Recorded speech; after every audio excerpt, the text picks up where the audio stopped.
صلی اللہ علیہ یا ابا عبداللہ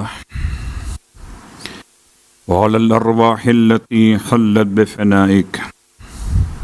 سامعین گرامی قدر، حاضرین ذوی الاحترام، آپ کی خدمت مقدس میں سورہ مبارکہ آل عمران کی آیت نمبر 7 کے ذیل میں گفتگو جاری و ساری ہے۔ ایک طالب علم کی حیثیت کے ساتھ خصائص اہل بیت علم اور حلم کے عنوان پر مسلسل آج فکر سرکار سید الشہداء چھٹے مرحلے میں داخل ہو رہا ہے۔ گرچہ یہ آیت اپنے مقام پر روز تلاوت کی جا رہی ہے کہ پورے قرآن مجید میں پروردگار عالم نے دو طرح کی آیات کو اس طرح سے نازل فرمایا ہے کہ ان میں سے آیات محکمات بھی ہیں اور آیات متشابہات، اور آیات متشابہات کے نازل کرنے کی وجہ، اگر خدا چاہتا تو پورے قرآن کو آیات محکمات کی شکل میں اتار دیتا۔ آخر سبب کیا بنا کہ اس پروردگار عالم نے آیات محکمات کے علاوہ آیات متشابہات کو بھی قرآن کا حصہ بنایا؟ بہت سارے جواب ہو سکتے ہیں، اور اصل جواب تو انشاءاللہ امام زمانہ علیہ الصلوۃ والسلام آ کے بیان فرمائیں کہ جن کو ہم اور آپ یاد کرتے ہیں، السلام علیکہ یا شریک القرآن، اے شریک قرآن مجید، آپ پر ہمارا سلام ہو۔ جو تالی کتاب خدا ہیں وہ ترجمان کتاب پروردگار ہیں، زیارت آل یاسین کے جملات حسین ہیں۔ اس اعتبار سے اصل اس عنوان کو تو امام کی خدمت سے استفادہ کیا جا سکے گا۔ البتہ جو اس مکتب آل محمد کے وہ علماء کہ جنہیں خدمت کا شرف حاصل ہوا، علماء تفسیر نے اس حوالے سے ایک جواب پیش کیا ہے کہ آیات متشابہات کو نازل کرنے کا ایک مقصد یہ بھی ہو سکتا کہ پروردگار عالم نے ان تمام افکار کو جو افکار لاہوتیت کے عنوان پر تھے، ناسوتیت کی مثالوں سے سمجھانے کے لیے آیات متشابہات کو قرار دی۔ اور انسان بہرحال معقول باتوں کو محسوس باتوں کی مثالوں سے ہی پہچان سکتا ہے۔ کہاں ممکن ہے کہ بغیر محسوس مثالوں کے معقول عنوانات کو انسان کے ذہن میں پہنچایا جا سکے؟ اس لیے ایک اشتباہات کا عنوان قائم ہوا، جیسے کہ آپ کی خدمت میں مثال اس سے پہلے بھی کہ ہر ایک آیت متشابہات کا ایک جواب بہرحال آل محمد کی بارگاہ سے دیا جاتا رہا ہے، اور آیات متشابہات کے علاوہ دیگر آیات کے حوالے سے بھی جب کبھی قوم کو مشکل پیش آئی، امت کو پرابلم آئی، تو ہمیشہ آل محمد نے ہی سہارا دیا ہے کہ وہی کشتی نجات ہیں، وہی وارث قرآن ہیں، وہی ترجمان پروردگار ہیں۔ اس اعتبار سے خدا کے کلام کو یا تو خدا سمجھائے گا، یا جس پر اترا وہ بتائے گا، یا جس سے مخصوص کیا گیا وہ بتائے گا۔ صلوات پڑھیں محمد و آل محمد۔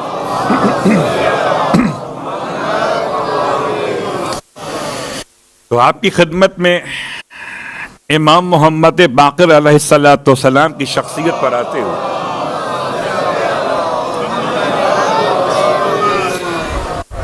بس ایک آدھ جملہ آپ کی خدمت میں کل کی بات سے آج کی بات کے ارتباط کو قائم کرتے ہوئے بیان کر دوں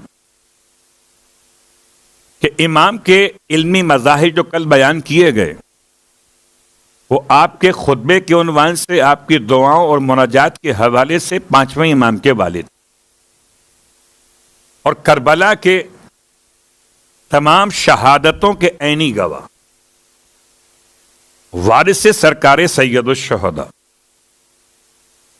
امید اور اطمینان کا مرکز، مایوسیت سے انسانیت کو نکالنے والی واحد شخصیت. ورنہ کربلا کے بعد انسانیت کے لیے ہدایت کے عنوان سے مایوسیت کے گہرے کنویں سے نکالنے والا کوئی نہ تھا. کون بتاتا کہ ابھی بھی دنیا باقی ہے، کہ خدا باقی ہے اور خدا کا نام باقی ہے، کہ سرکار سید الشہداء کا پیغام باقی ہے. تو اگر تصور کریں تو آدم اہل بیت، تو آپ کے ان کلمات سے کچھ باتیں کل بیان ہو گئی تھی، اور میں آپ کی خدمت میں بس 2 اشارے مکمل کروں گا کہ ایک حقوق بیان کرتے ہوئے جب امام نے ماں کے حق کو بیان فرمایا تو بالکل انداز مختلف ہے، اور جب باپ کا حق بیان کیا تو انداز اور مختلف ہے، اور جب بیان کیا اولاد کا حق تو انداز بالکل مختلف ہے. حتیٰ کہ نماز کا حق بیان کیا، حتیٰ کہ صدقے کا حق بیان کیا، کیونکہ آنے والا عشرہ آپ کی خدمت میں ہمیشہ بیان کیا جاتا رہے گا. 21 سے 30 محرم امام سجاد علیہ الصلوۃ والسلام کے فرامین کے حوالے سے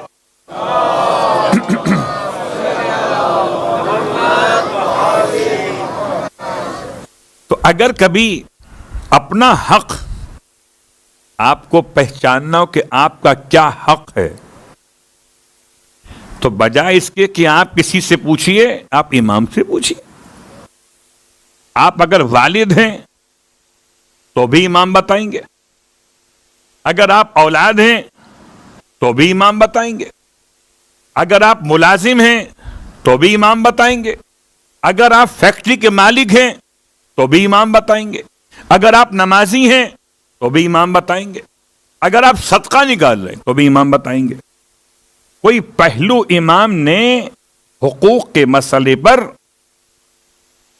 اس طرح سے رہنے ہی نہ دیا کہ آگہی نہ عطا فرمائی.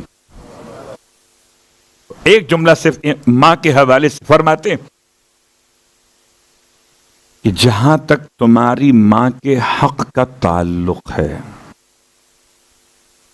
بس اتنا سمجھ لو کہ تمہاری ماں نے تمہیں اپنے وجود کا حصہ بنایا اور تمہارے بوجھ کو ایسے دور میں اٹھایا کہ جس دور میں کوئی کسی کے بوجھ کو اٹھاتا نہیں ہے. تمہاری ماں نے تمہیں اپنا خون جگر ایسے پلایا کہ کوئی کسی کو اس طرح خون جگر پلاتا نہیں ہے. تمہاری ماں نے تمہیں اپنے تمام اعضاء و جوارے سے سردی گرمی سے پورا محفوظ کیا، یہاں تک کہ اس نے تو تمہارے ساتھ یہ بھی کیا کہ تمہیں سیراب کیا، خود بھوک برداشت کی، تمہیں پانی پلایا، خود پیاس برداشت کی، تمہیں لباس دیا، خود محتاج لباس ہو کر رہی، یعنی کہ پھٹا پرانا لباس خود پہن لیا اور تمہارے لیے لباس کا انتظام کیا. امام نے اشاریے سمجھائے ہیں، پورا خلاصہ ہے، اپنا بچپنا یاد کیجئے. تو اگر علم نہ ہو تو کون بتائے کہ ماں نے کیا کیا. ایسا لگتا ہے جیسے مولا ہر ایک ماں کو بچہ پالتے ہوئے دیکھ رہے ہوں. کیا کر رہی ہے ماں؟ اللہ اکبر. باپ کے حوالے سے فرمایا. اور یہ بات جان لیجئے کہ تمہارے والد تمہاری اصل ہیں، اور تم اپنے والد کی فرح ہو کہ اگر تمہارے والد نہ ہوتے تم بھی نہیں ہوتے. اب اگر تم اپنے اندر کوئی خوبی محسوس کرتے ہو تو یاد رکھو اس خوبی کو پلٹنا ہے تمہاری اصل کی طرف. اللہ اکبر. پھر جب امام کی بارگاہ سے اولاد کی بات آئی فرمایا یہ پہچان لو کہ اولاد تمہاری تم سے ہے اور تمہاری طرف منسوب ہوتی رہے گی. دونوں جملے الگ الگ. اور یہ بات یاد رکھنا کہ اب یہ تمہیں دیکھنا ہے کہ تم اپنی اولاد کو کیسے نیک بناتے ہو, کیسے خدا کی اطاعت سے متصل کرتے ہو, کہ تمہیں اس کے بارے میں جواب دینا ہوگا, جزا بھی تمہیں ملے گی, اور اگر اطاعت گزار نہ بنا سکے تو ذمہ دار بھی تم ہوگے. اللہ اکبر. اور جب بات آئی شریک حیات کی تو انتہائی آسان الفاظ میں عربی چھوڑ رہا ہوں اور تفصیل بیان نہیں کر, خالی ایک جملہ ارشاد فرماتے ہیں کہ یاد رکھو خدا نے تمہاری شریک حیات کو تمہارے لیے انس کا ذریعہ بنایا, تسکین کا عنوان قرار دیا, اس نے راحت کے سامان رکھے, اس نے گناہوں سے بچنے کا ذریعہ قرار دیا. اب تمہاری ذمہ داری ہے کہ تم اپنے گھر کو جنت نظیر کیسے بناتے ہو. تو امام نے ہر ایک پہلو سے انسان کی ہدایت کی. یہ میرے مولا کا جملہ تھا کہ 7 سال گزرنے کے بعد خدا تمہارے درمیان ایسی شخصیت کو حجت قرار دے گا کہ جو علوم کو کھول کھول کے بیان کرے گا. راوی کہتا ہے ہم گنتے رہے جب امام محمد باقر علیہ السلام کا دور مقدس 7 سال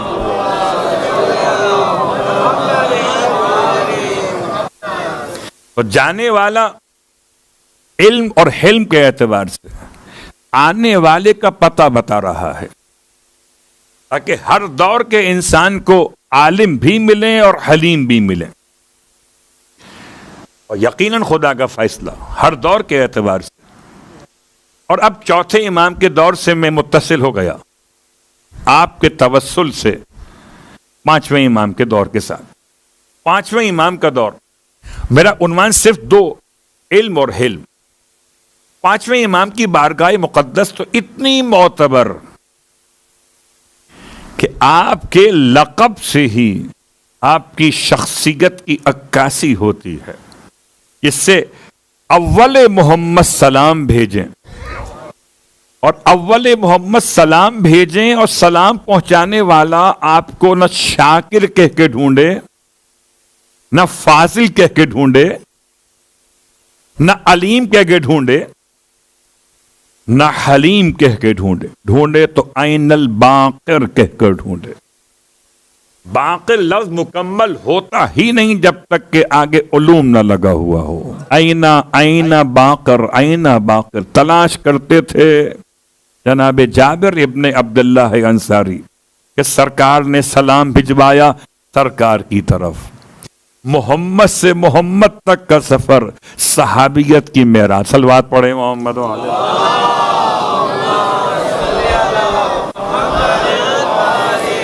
ایک محمد سے دوسرے محمد تک کا سفر. تو جناب جابر کی ملاقات اپنے مقام پر اور امام کے باقر العلوم ہونے کی حیثیت میں بہت سارے انداز.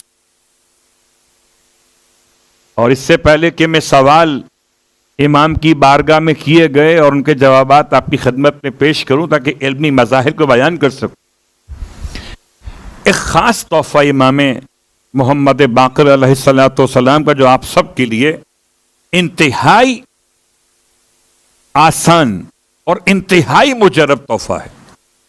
لوگ تلاش کرتے ہیں 5ویں امام نے کیا دیا, چوتھے امام نے کیا دیا. لوگ یہ کہاں کہتے ہیں کہ ہم نے مولا کو کیا دیا. یہ پوچھتے ہیں مولا نے ہم کو کیا دیا؟ تو چلیے پانچویں امام کا ایک ایسا تحفہ جو آپ سب کے لیے انتہائی مجرب ہے، ایسا مجرب ہے کہ بھلا کہاں 2000 حج کر سکتے تھے؟